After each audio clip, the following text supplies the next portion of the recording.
손바닥 농장 영상을 계속 본 시청자분들은 기억력 없는 저보다 더 잘 아시겠지만 2020년부터 떼거지로 나르던 고자리파리 때문에 마늘 뿌리가 상해지고 거기에 땅속에 있던 뿌리 응애들이 몰려들어 마늘밭 전체가 아작이 났습니다.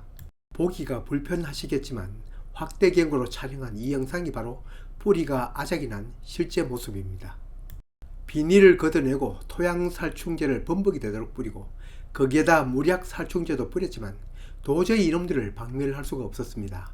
그 이듬해 봄에도 이 두 놈들이 극성을 부렸습니다.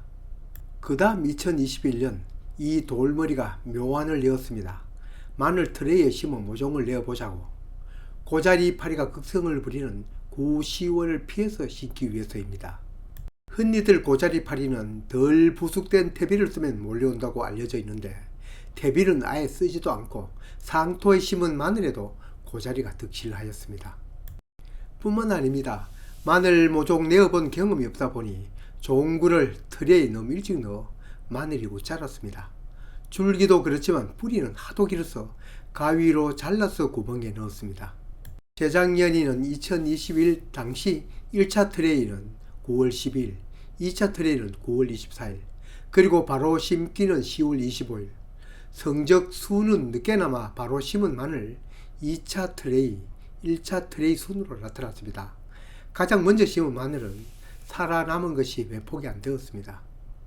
당시 생각으로는 마늘 종구를 너무 일찍 내었기 때문으로 잠정 판단하고 이듬해인 2022년 가을 마늘 심기는 재작년의 경험을 살려 씨마늘을 10월 4일 트레이에 넣었습니다. 그리고는 부직포를 덮어 꽁꽁 싸매어 두었습니다. 왜냐고요? 작년에 이 트레이에도 고자리파리가 몰려들어 아예 판을 살충제 물속에 담궈 둔 적이 있었기 때문입니다. 한편 마늘을 심을 자리에는 밭을 만들고 마치 멸젓 걸러내고 남은 찌꺼기가 있어 이것으로 고자리파리 유인 작전에 들어갔습니다. 우리 농장 어디에서 고자리파리가 그리 많이 날아오는지 그 근원은 지금 영상을 만든 이수관까지도 모르고 있습니다. 끈끈이 트랩을 설치하고 바로 다음날 물론 지파리도 똥파리도 달라붙었지만 고자리파리 붙은 것이 더 많았습니다.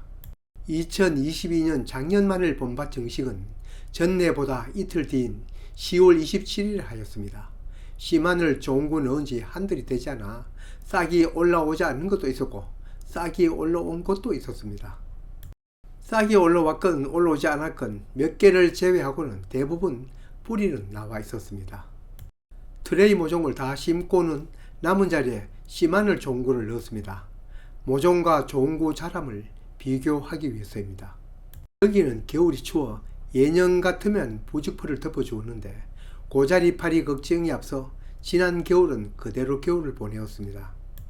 날씨가 따뜻해지자 고자리 유인을 위해 트랩도 설치하고 토양살충제를 물론 살충제와 응애약 섞어 분무기로 살포하였습니다. 오늘이 3월 30일.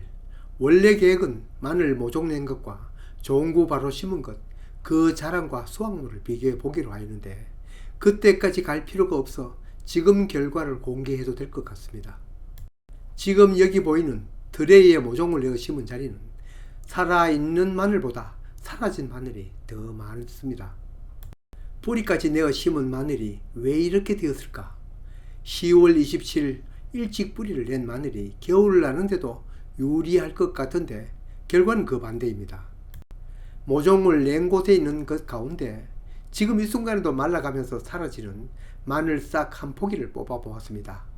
본 영상 첫 화면 2020년 고자리 다 파먹고 다음에 뿌리 응애까지 모여들어 파먹은 그 영상이 생각납니다.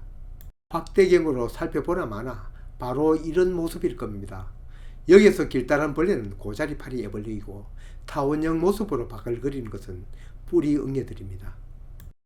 원인은 바로 고자리파리와 뿌리 응애라고 생각합니다. 다만 아직 그 원인은 밝혀지지 못하였는데 같은 마늘인데도 왜 모종 마늘에 더 극성스럽게 매달렸을까 하는 점입니다. 꼬리에 꼬리를 무는 것이 이문이라고 하지만 또 과제가 하나 생겼습니다. 같은 날 심은 마늘인데도 종구 그대로 심은 곳은 이런 피해본 것이 거의 없습니다. 다만 모종 내어 심은 것이 이 지경입니다. 겨울까지는 똑같이 무사히 들어갔습니다. 짐작으로는 10월 4일 트레에 좋은 거 넣고 모종 기르는 동안 나름 부직포를 씌워 고자리 예방을 하였지만 이들이 어떻게든 거기에 알을 낳았다고 봐야겠는지 큰 확신은 없습니다.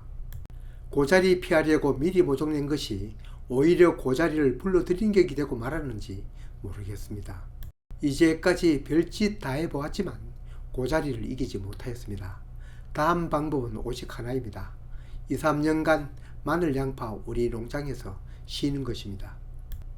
뿌리 응애들이야 날개도 없고 또 잘 기어 다니지도 못하니 당연히 밭에서 살아가는 토착 해충이고, 날아다니는 고자리파리도 어찌 보면 다른 곳에서 날아 들어올 수도 있지만 이것도 우리 밭에서 알, 애벌레, 성충을 반복하는 토착 해충일지 모릅니다. 아예 2, 3년간 먹이가 공급되지 않으면 이놈들도 모두 대가 끊어질지도 모릅니다. 그때 가서 마늘 모종 내어 심는 미련이 그때도 남아있으면 재도전해 보겠습니다. 지금 이 영상 만드는 이 순간에도 두 가지 의문이 남아있습니다. 첫째 한 가지는 왜 우리 밭에는 고자리파리나 뿌리응애가 득실되고, 둘째는 앞에서 말한 것 같이 모종낸 마늘에 고자리 피해가 더 많은가입니다. 누가 손바닥 농장 아직 실력이 없으니 공부 더 하라고 숙제를 주는지도 모르겠습니다.